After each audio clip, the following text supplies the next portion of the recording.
গেলে আপনি খোলাপাতা হয়ে বসিরহাট চলে যাবেন।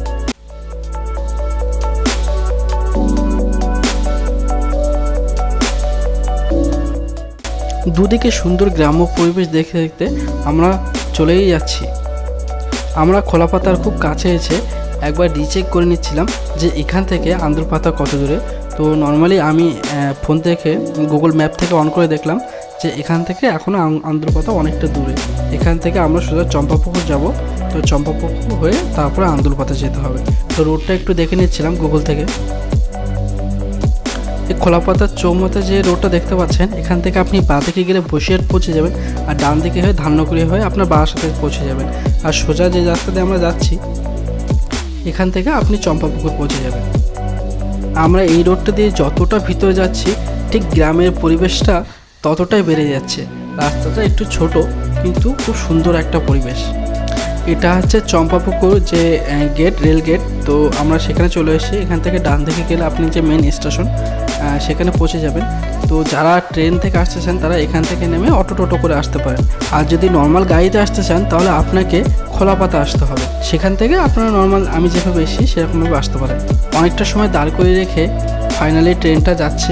তো ট্রেনটা চলে গেলে আমরা যাব উপাসটাতে।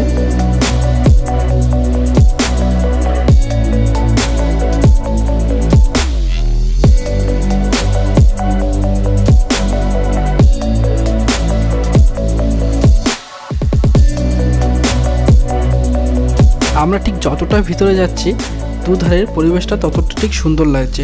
দুধারে জলাশয়, তার মাঝখান দিয়ে রাস্তা। আমরা যাচ্ছি। যেহেতু এটা একটা অচেনা রাস্তা ছিল, তো আমি বারবার গুগল থেকে দেখছিলাম যে আমি ঠিক রাস্তায় যাচ্ছি কি না। তো এতবার গুগল দেখার পরেও আমি ভুল করে ফেলেছি। এই যে রাস্তাটা দেখছেন এখান থেকে বাঁ দিকে গেলে মেন আন্দুলপাতা পড়ে। আমি তো সোজা বেরিয়ে গিয়েছিলাম, গুগল আমাকে আরও সামনের দিকে দেখাচ্ছিল। তো কিছু দূর যাওয়ার পরে আমরা দেখলাম যে না, আন্দুলপাতা ছেড়ে চলে এসেছি। তো সেখান থেকে আমরা আবার ব্যাক করে আন্দুলপাতা বাজারে পাশ দিয়ে আমরা এখন যাচ্ছি মেন আন্দুলপাতা যে জায়গা, সেই জায়গাটায়। তো বন্ধুরা 3 থেকে 4 কিলোমিটার মতো লম্বা রয়েছে। তো আমরা যেহেতু এটা শুরুর রোড, তো আমরা আরও ভিতর দিকে যাচ্ছি। তো আপনার যত ভিতরের দিকে যাচ্ছি তত পরিবেশটা আরও বেশি সুন্দর লাগছে।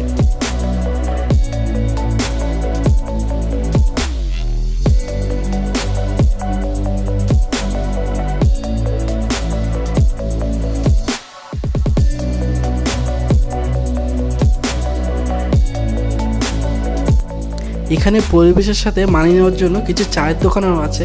তো বিকালের একটা টাইমে এখানে বসে চা খাওয়ার ফিলিংসটাই আলাদা। মূলত বিকালের টাইমে এখানে পরিবেশটা বেশি সুন্দর লাগে, বিশেষ করে যদি আকাশে একটু হালকা মেঘ টাইপের থাকে।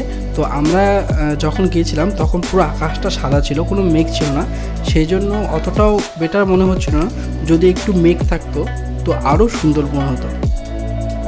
এমন একটা সুন্দর পরিবেশে বসে বন্ধুদের সাথে আড্ডা দেওয়ার মজাটাই আলাদা। আমরা এখানে একটু বাইকটা দাঁড় করে রেখে একটু ফটোশ্যুট করে নিচ্ছিলাম। তো তারপর এখান থেকে বেরিয়ে আমরা একটু চা খেতে যাব। যে পিছনে যে চায়ের দোকানটা দেখেছিলাম তো ওখানে যাব।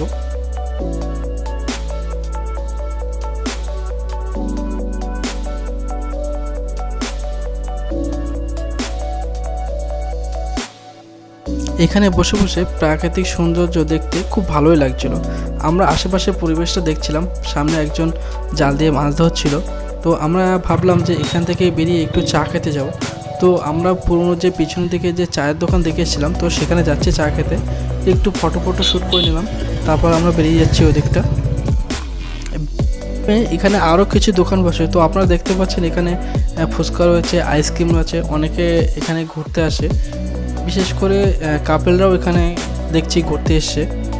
সামনেই দাদার দোকান থেকে 2 কাপ চা নিয়ে নিলাম। একটা কাপ চায়ের দাম ছিল 15 টাকা করে। চাটা মূলত ভালোই খেতে ছিল, তার থেকে বেশি ভালো লাগছিল এরকম একটা পরিবেশে বসে চা খাওয়া শেষ করে আমরা ভাবছি বাড়ির দিকে যাবো, কারণ বেলা অনেকটা গড়িয়ে এসে প্রায় সন্ধ্যার দিকে। এখান থেকে আমাদের অনেকটা ফিরতে হবে। আমার এই ভিডিওটা কেমন লাগলো কমেন্টে অবশ্যই জানাবে। পাশে থাকার জন্য প্লিজ সাবস্ক্রাইব করে দেবে। Thank you.